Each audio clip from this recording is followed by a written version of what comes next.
किसने सोचा था कि महाकुंभ जो पूरी दुनिया के अंदर सॉफ्ट पावर की तरफ बढ़ रहा है, आज उसी महाकुंभ को लगातार टारगेट किया गया है।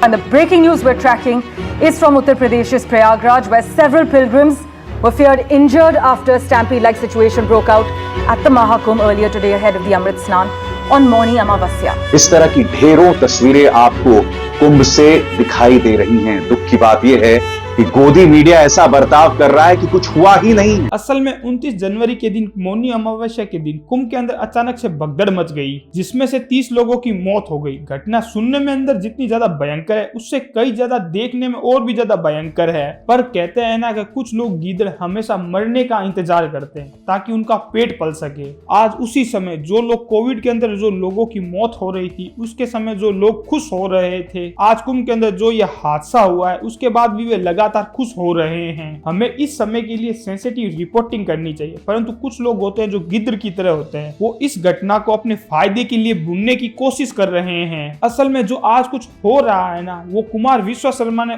ऑलरेडी पहले ही प्रिडिक्ट कर लिया था। इस कुंभ पर भी कुछ गिद्धों की दृष्टि है। एक अमंगल का जरा सा समाचार आता है, उनके हृदय में कलिका खिल जाती है कि चलो कुछ गलत हुआ। आज पूरी गिद्धों की टोली ने इन मौतों के ऊपर राजनीतिक सिर्फ रोटियां सेक रही है। इस घटना से काफी सवाल उठते हैं। पहला सवाल ये है कि आखिर इस गिद्ध राजनीतिक से आखिर मिलने क्या वाला है। दूसरा सवाल ये है कि जिस महाकुंभ की तारीफ देश विदेश के अंदर लगातार की जा रही थी, उसे अचानक ही एक्सपोज क्यों किया गया है। तीसरा यह है कि या फिर यह कोई प्लान किया गया था कि महाकुंभ को बदनाम किया जा सके। महाकुंभ में कुछ गड़बड़ क्यों नहीं हो रहा?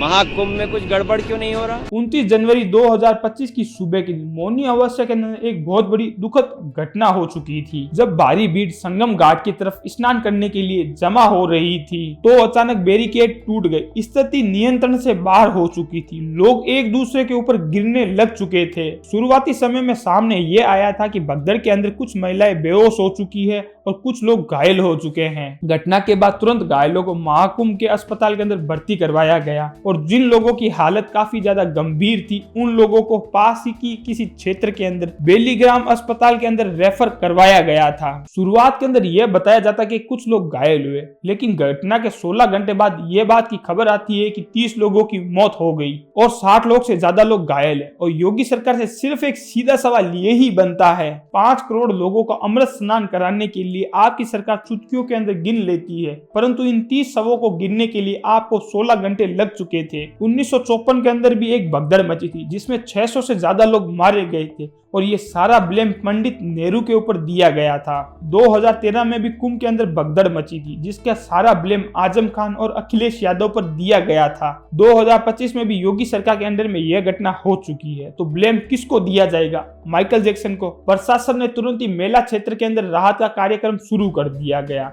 और पैटर्न पुलों को आने जाने का रास्ता बंद कर दिया गया ताकि भीड़ को नियंत्रण कर सके। अखिल भारतीय परिषद के अखाड़ा महंत रविंद्र पुरी ने यह बात की घोषणा की है कि हमने सन्यासियों व संतों के लिए शाही स्नान के रद्द कर दिया गया है। हम ये स्नान बाद में करवाएंगे, क्योंकि हमारे साधु और संत स्नान करने के लिए सभी लोग तैयार थे। लेकिन इस हादसे की जानकारी मिलने के बाद हम लोगों ने यह फैसला तुरंत ही ले लिया है। जूनागिरी के अखाड़े के महंत हरिगिरी ने यह बात की घोषणा की है कि आप जहाँ कहीं भी हो, गंगा में स्नान कीजिए और अपनी घर की तरफ लौट जाइए। कुंभ के क्षेत्र के अंदर AI पावर सिविल और तथा ड्रोन से पेट्रोलिंग करने की सुविधा भी की गई है। पुलिस लोगों की भी संख्या बढ़ा दी गई है और कोई भी वहां पर वाहन नहीं जा सकता। तो प्लीज जो भी लोग कुंभ जा रहे हैं, तो वह अपने ध्यान से जाइए और भीड़-भाड़ क्षेत्र से ताकि बचे। अपनी सुरक्षा का ध्यान जरूर रखें। कहीं ना कहीं आपका परिवार आपका इंतजार कर रहा है और इसी तरीके से अपना प्यार बनाए रखें। जय हिंद, जय भारत।